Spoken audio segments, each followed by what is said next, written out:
खुदा मोहब्बत है। आज का ज़बूर हमें खुदा के साथ गहरे ताल्लुक और खुदा की कुर्बत की ख्वाहिश को बयां करता है।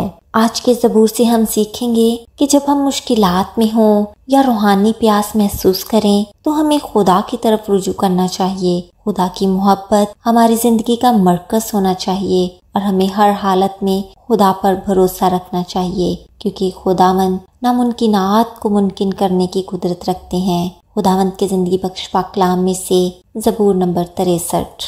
ए खुदा, तू मेरा खुदा है, मैं दिल से तेरा तालिब होऊंगा। खुश्क और प्यासी ज़मीन में जहाँ पानी नहीं, मेरी जान तेरी प्यासी और मेरा जिस्म तेरा मुश्ताक है। इस तरह मैंने मक़दस में तुझ पर निगाह की ताकि तेरी कुदरत और हशमत को देखूं, क्योंकि तेरी शफ़क़त ज़िंदगी से बेहतर है।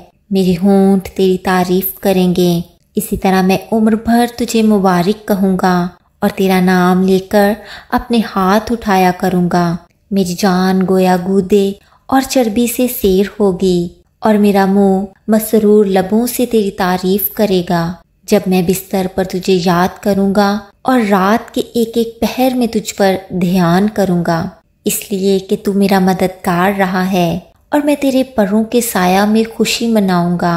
मेरी जान को तेरी ही धुन है, तेरा दहना हाथ मुझे संभालता है।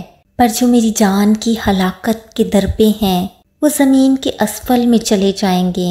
वो तलवार के हवाला होंगे, वो गीदड़ों का लुक्मा बनेंगे, लेकिन बादशाह खुदा में शादमान होगा।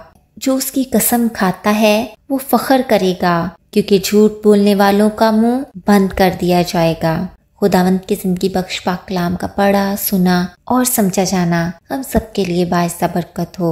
आमीन। God bless you all.